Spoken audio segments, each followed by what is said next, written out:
There's this really cool dude, okay? He's standing around being all chill like cool dudes are known to do sometimes. A cool dude like this probably has a real cool name, but he probably wouldn't tell you what it was if you asked. He'd be way too busy for that. Busy being totally sweet. But you could always try to guess his name, and if you were right, he might nod ever so slightly. That's a cool dude's way of letting you know there might just be hope for you yet. Insufferable prick. This guy doesn't have time for that sort of bullshit. Dave Strider. Your name is Dave. It is an unreasonably warm April day. Your bedroom window is open to let some air in and your fan is cranked, arguably even more cranked than would be your fly beats, which brings us to your variety of interests. A cool dude like you is sure to have plenty. You have a penchant for spinning out unbelievably ill jams for your turntables and mixing gear. You like to rave about band no one's ever heard but you. You also like to collect weird dead things preserved in various ways. You're an amateur photographer, and you operate your own makeshift darkroom. You maintain a number of ironically humorous blogs, websites and social networking profiles. And if the inspiration strikes, you won't hesitate to drop some fat rhymes on a mofo and represent. It is commanded that you quickly retrieve your arms from the cinder blocks. Nah. But perhaps you should get that damn beta and save your friend's life. This notion strikes you as nonsensical. You can't imagine how a video game could save someone's life.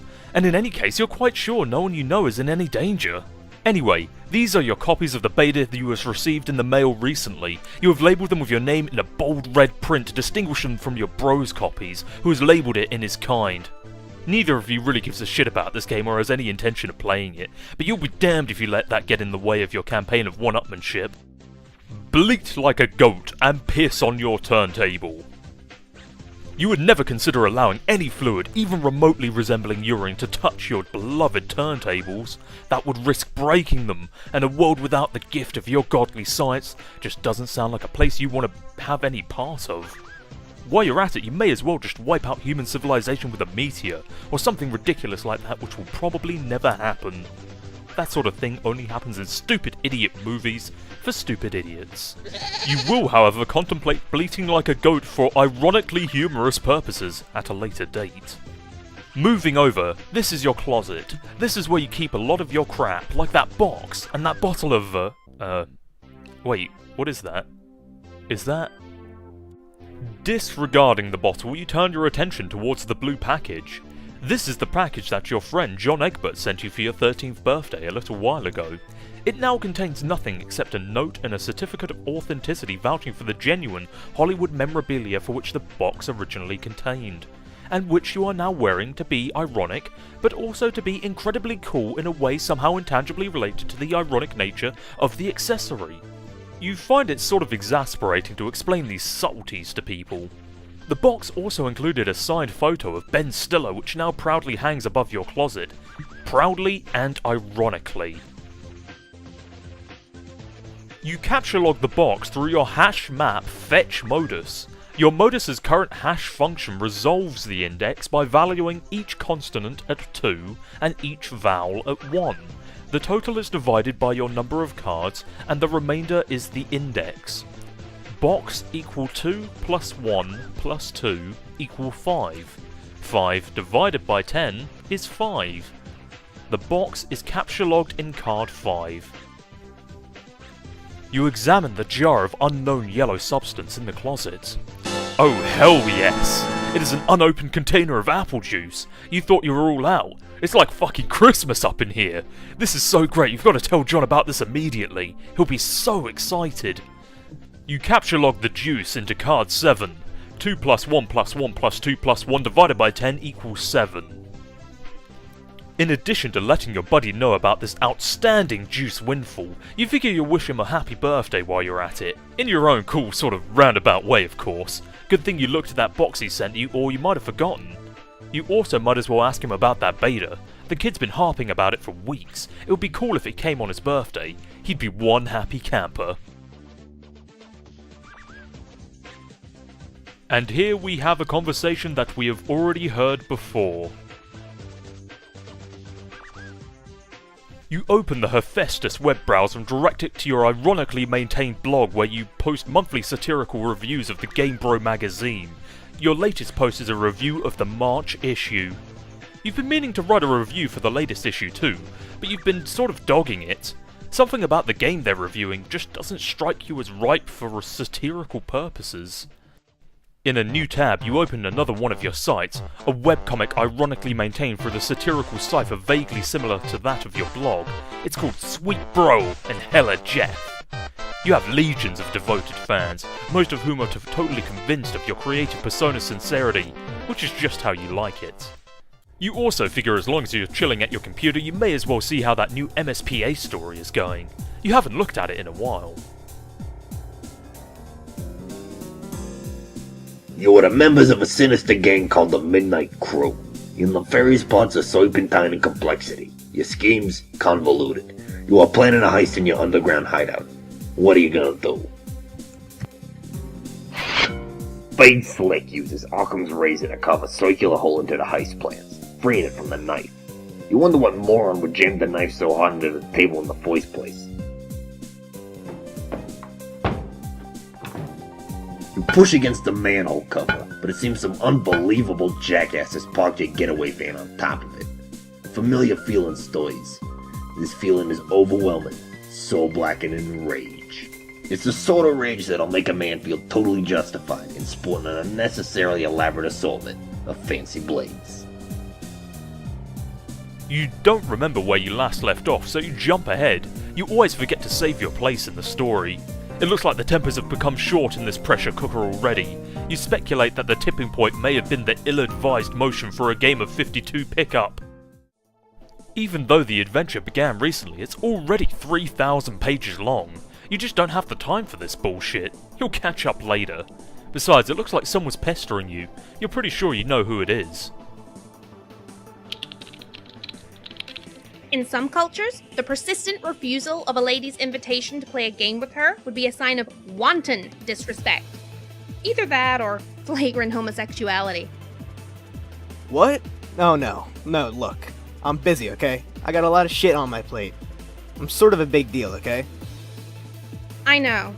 Sometimes I wonder how you are ever allowed to pay for meals in restaurants. It must be hard to keep a low profile when you're always overhearing odd voices whisper, "It's that guy who has a blog!"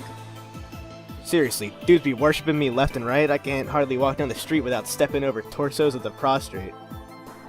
Navigating the urban landscape, I'm sure, is difficult enough without an obstacle course of deferential flesh and skyward asses. Perhaps adapting the art of parkour to your unique environment would help. Yeah, I mean, damn. Like, there's this scruffy little shit at my feet. An orphan or something, I don't know. Face flush on the pavement. I'm like, dude, you listening for a stampede of buffalo or something? He braves to look at me, then gives my shoe a little kiss and scurries the fuck off. Heavy is the crown. Yeah, not kicking Oliver Twist in the fucking face every day is my gift to the world, I guess. Breathtaking magnanimity. Among other things. I just give and fucking give. Indeed. Nary a jewel tumbles from your wishbox of daily exploits, which I imagine does not sparkle. Oh, for fuck's sake, you're just lobbying for me to play that dumb game. Baseless accusation. I'm telling you, Egbert is all about that game. He will play it with you and probably be tickled retarded about it. I know this very well. I cannot hasten his mail's delivery, however. Yeah, I'll hassle him some more about it. And look how about this. If you ever find yourself in the position where your life depends on me playing that piece of shit game, then I'll play. Will that make you happy? More than you know. It perfectly mollifies my grief over the demise of chivalry. John, what are you doing? Stop doing nothing! Meanwhile, in the present, in a place where the present may be a concept of dubious merit, John is spacing out. But a vague and forceful thought jolts him to attention. Or maybe it's that bumping sound coming from the other side of the door. What is that? Forward arrow? A thick, unpleasant fluid pools from beneath the door. Troubling. Investigate this. There is a trail of this fluid in the hall leading to your room. You've had enough of the computer for a while. You feel like you've been messing around on it all week. It's time to get your jam on. You pull up to your Truster Akai MPC 1000 sampler and prepare to get sick nasty.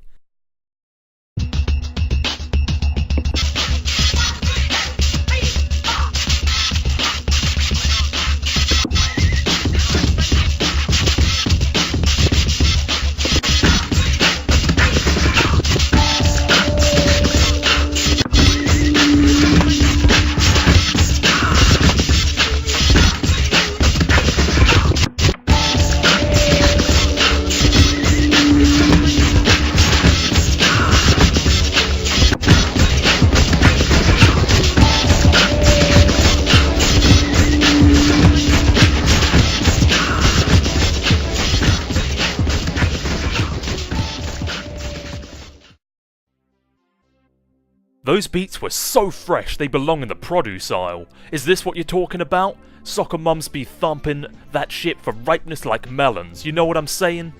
After the beet's that fresh, it'll be a crime not to reward yourself with a celebratory swig. 2 plus 2 plus 1 plus 2 divided by 10 equals 7. You can't do it! John's got you all twisted up inside now. All you can think is Mandel's gross monster piss. Damn you, Egbert! You decide to recapture log the juice. Allocate the sword to the Strife Specibus. But your Strife Specibus is already allocated to the blade kind Abstratus. There is no need to allocate it. You can wield your sweet ninja sword as a weapon once it is in your Strife deck, but you will need to capture log it first before moving it there. The ninja sword, 2 plus 1 plus 2 plus 2 plus 1 plus 2 plus 2 plus 1 plus 2 plus 2 equals 17 divided by 10 equals 7, occupies the same card as the juice. Expelling the juice from your Siladex. It splashes all over your turntables and your copy of the beta. Ah! You head out to get a towel from the bathroom across the hall. You glance at one of the many radical puppets in your bro's collection and give a nod in approval. Is there anything not awesome about your bro? No, you think not. You enter the bathroom. There's a damp towel on the floor you can probably use for this crisis. You stop to pay a little respect to one of your bro's boys up there. Hey little man, how's it hanging? You take the damp towel. 2 plus 1 plus 2 plus 2 plus 2 plus 1 plus 2 plus 1 plus 2 equals 15, divided by 10 equals 5, expelling the box from your Siladex. Maybe you should search the bathroom for something slightly less damp. Nah, you decide to just wring this towel out into the toilet to make it less damp. It is now just a towel. 2 plus 1 plus 2 plus 1 plus 2 equals 8, divided by 10 equals 8. You take the towel and grab the box again while you're at it. You clean. 2 plus 2 plus 1 plus 1 plus 2 equals 8. Up the juice with your towel and hang the damp beta envelopes on your line to dry off. In the breeze of the fan, the betas jostle near the open window. This arrangement is a little disconcerting. If they fell out, it would sure be a stupid way to lose them. The crisis is easily averted. You can't imagine it will ever resurface laid away in any way, shape or form. That beta is good as yours forever. You should probably go and pester Egbert again. You wonder if he found the beta yet. You might also chat about your respective Siladices and Fetch Modi if the topic happens to come up. You wonder if he is anywhere near as smooth with his Siladex as you are. Probably not. It's probably not even humanly possible.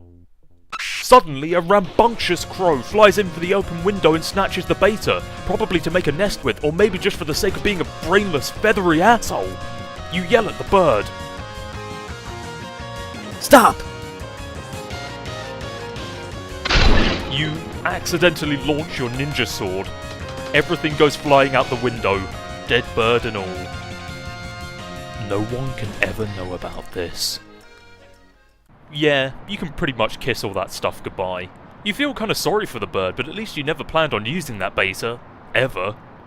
Anyway, now that that little bit of ugliness is behind you, you guess you can look forward to several more hours of messing around in your room. Whoa, wait, what?